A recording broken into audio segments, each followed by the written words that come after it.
간증 준비하는 동안에 또 기도의 자리에서 간증 준비하면서 마음껏 또 지난날 제가 사랑했던 사람들을 떠올릴 수 있어서 또 은혜의 시간이기도 했습니다. 그런데 제가 이제 계속 기도하는 중에 준비만 하다가 주절주절 써가지고 엄청 길어가지고 가족들이 다 건져내라고 해가지고 많이 드러냈는데도 좀 길기도 한데 빠르게 읽어보도록 하겠습니다.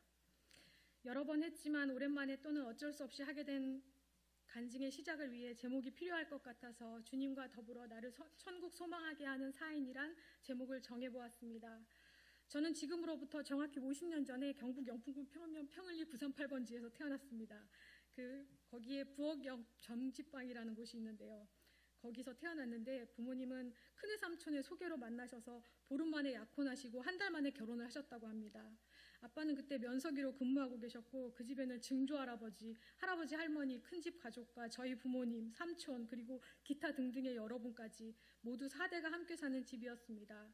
사람은 태어나는 때와 시기가 중요하다고 하는데 큰 집에는 슬하에 저와 11살 차이 나는 사촌 오빠만이 있어 11년 만에 그것도 딸이 태어나서 저는 딱딱한 바닥이 웬 말이냐 손에서 손으로 전해지고 밤이 돼서야 엄마와 방에 들어오면 그 딱딱한 바닥이 마음에 안 들었는지 밤새 많이 울어서 엄마의 화를 불렀다고 합니다.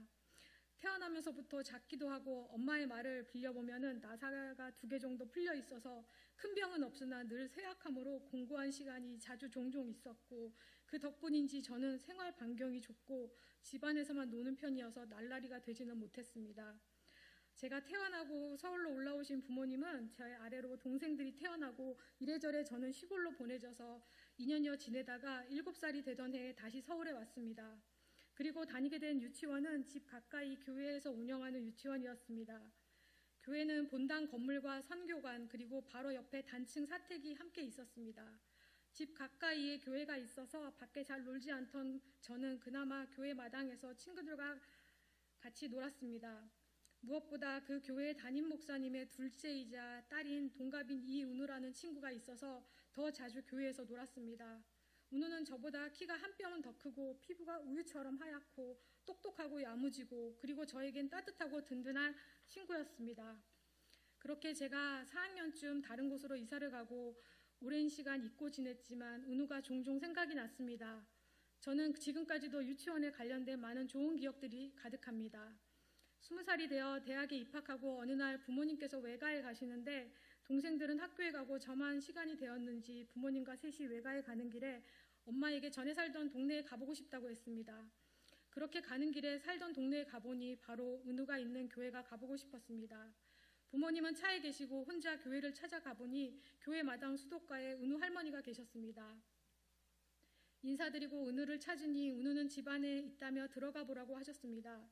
현관을 열고 들어가 두리번거리니 인기척을 느낀 은우가 방에서 나왔는데 정말 7살 은우가 거기 서 있었습니다. 은우도 너무 놀라워하면서 내가 지금 너를 다시 만나게 해달라고 내 유치원 졸업사진을 보면서 기도하고 있었다고 하면서 저를 방으로 이끌었습니다. 따라 들어가 보니 정말로 은우 책상 위에 제 유치원 졸업사진이 올려져 있었습니다.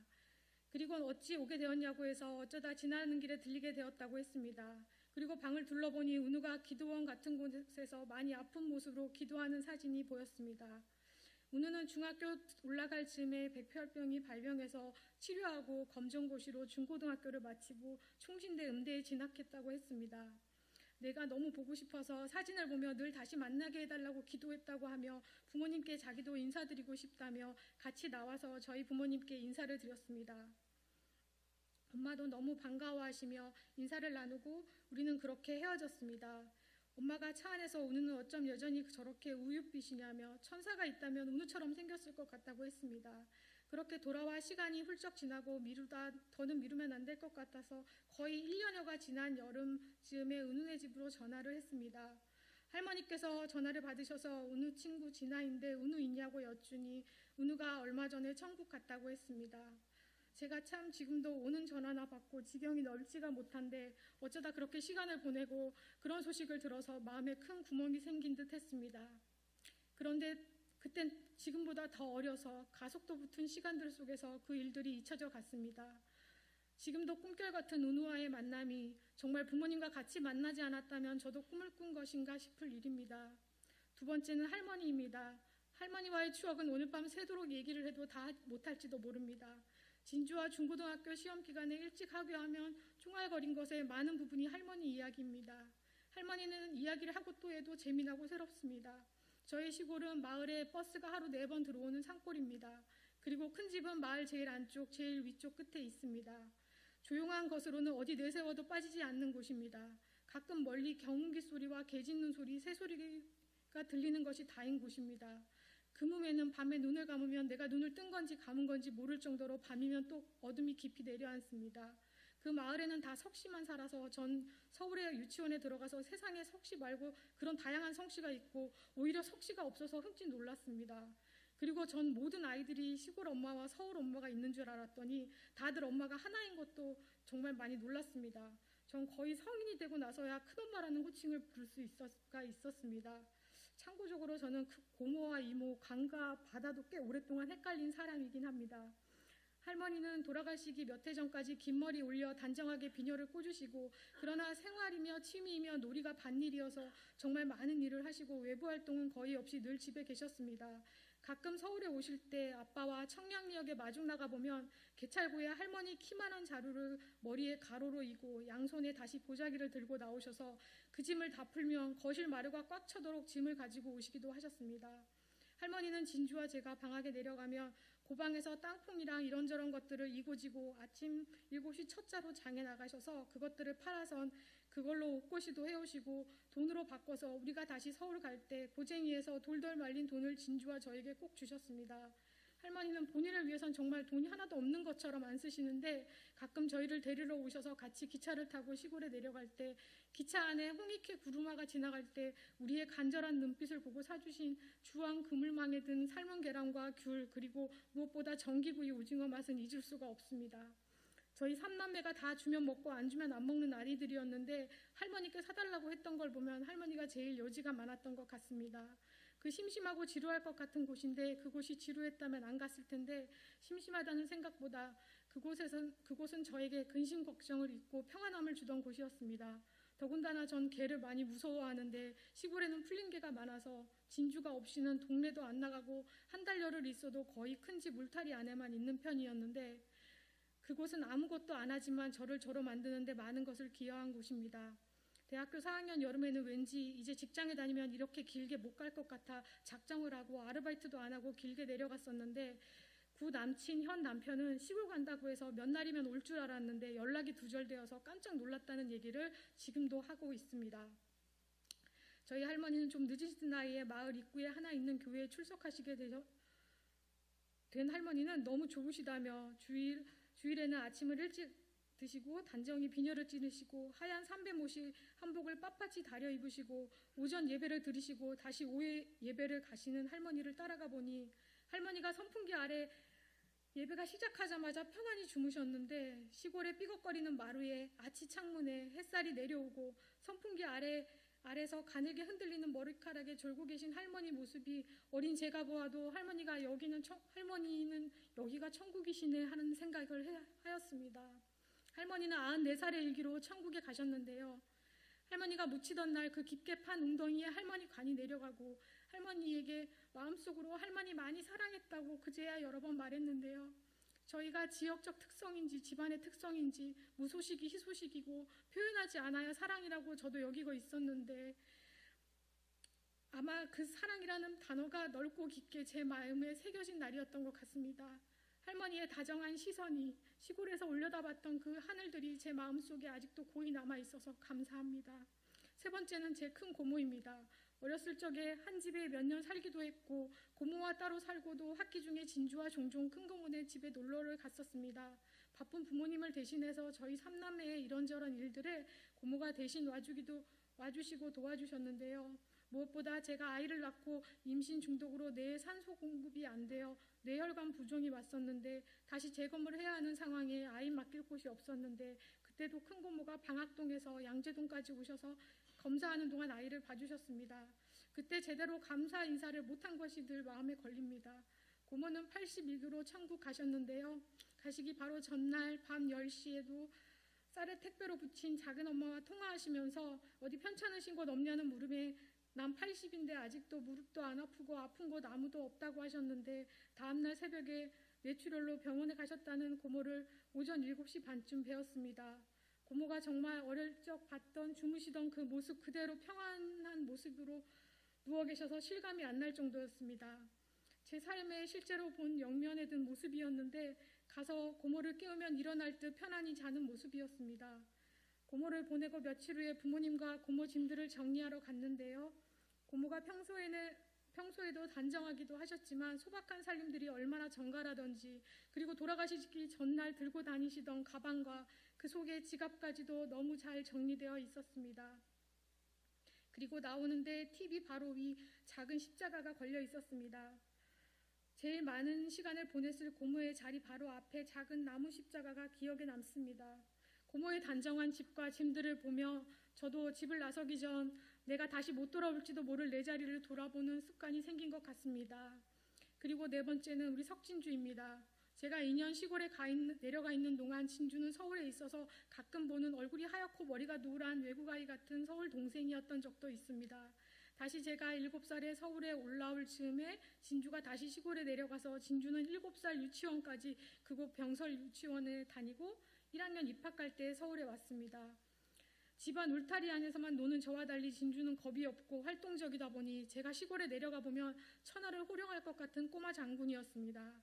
큰엄마 말에 의하면 진주가 아침에 밥 먹여 이쁘게 머리 묶여 유치원에 보내면 다 풀어헤치고 집으로 돌아오긴 했지만 당연히 유치원에 간 줄 알았는데 어느 날 진주의 선생님을 만났는데 며칠째 유치원에 안 오고 있다는 얘기를 듣고서야 인사만 하고 산으로 둘러 놀다가 집으로 왔던 사실을 알았다고 했습니다.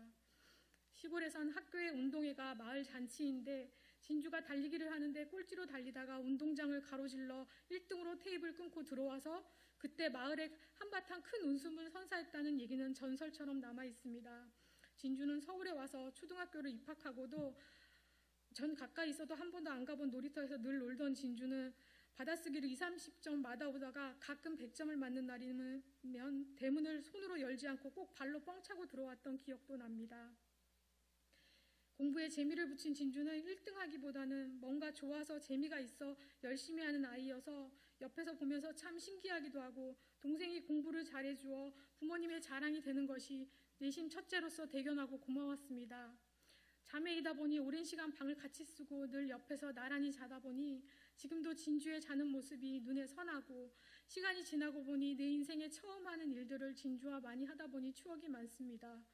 무엇보다 서울에 살고부터 늘 친척 중에 누군가와 같이 살고 서울에 다니러 오시는 분들도 다 저희 집에 장기간 기거하는 일이 많다 보니 늘 객식구가 있고 해서 무언가를 사 먹으려면 돈이 많이 드는 일이어서 빠듯한 살림에 치킨을 먹는 일도 1년에 한 번 먹을까 말까한 일이었는데 그럴 때 석진주의 강력한 주장 덕분에 치킨도 먹고 짜장도 먹고 그리고 정말 연례 행사로 먹던 돼지갈비집 외식도 했던 것 같습니다. 그런 추억을 진주와 나누긴 했지만 정확하게 덕분에 고마웠다고 말하지 못한 것이 자꾸 생각이 납니다. 얼마 전에 진주가 있을 때 제가 쓰던 핸드폰 비번을 6년 만에 열게 되었는데요. 진주와 나눈 수많은 문자들의 내용이 성경 구절과 찬송에 관한 이야기였습니다. 진주와 나누는 메일의 내용들도 모두 찬양과 찬송가에 대한 이야기들이었고 2001년에 진주와 9박 10일 긴 여행을 갔을 때 진주가 쓴 수첩에도 메일의 기록에 하나님에 대한 기록이 있었습니다. 저의 최고의 믿음의 동역자였고 저를 가장 잘 조련하는 사람이기도 하고 왜곡 없이 온전히 저를 바라봐주는 한 사람이었습니다. 2012년 3월 암 진단을 받고 2018년 3월 이 땅을 떠나 천국 갈 때까지의 시간 전체가 주님과 친밀하게 동행하는 시간이었으며 17년 9월 말부터 18년 3월 말까지 6개월여의 시간은 밀도 높은 주님과 함께하는 시간이었습니다. 진주가 처음 암 선고를 받은 날부터 6년여의 시간 그리고 뇌로 전이 되어 보낸 6개월여의 시간과 다시 마지막 20여일의 시간은 제가 날짜까지 기억하며 모두 세세히 기억하고 있습니다. 동생을 떠나보내며 장례 기간 내내도 주님의 함께하심과 만지심의 현장과 시간들을 기억합니다. 치료의 과정마다 너무 대견하고 멋지다고 말하지 못한 것, 내 덕분에 나의 얕은 믿음의 깊이가 조금 더 깊어질 수 있었다고, 무엇보다 사느라고 고생했다고 사느라고 고생했다고 마음으로만 생각했던 말했던 생각들이 진주에게 잘 전해졌기를 바랍니다. 작년 3월은 동생이 이 땅을 떠난 지 벌써 6년이 되었었는데요. 헤어짐의 슬픔보다 이제 우리가 만날 날이 6년이나 앞당겨졌구나 생각이 들어 오히려 좋았고, 삶이 공고하고 분이 나는 날에도 진주를 생각하면 삶이 엄청 재미나고 즐겁지만은 않아서 동생에게 미안한 마음이 조금은 줄어드는 것 같아 오히려 좋다는 생각도 듭니다.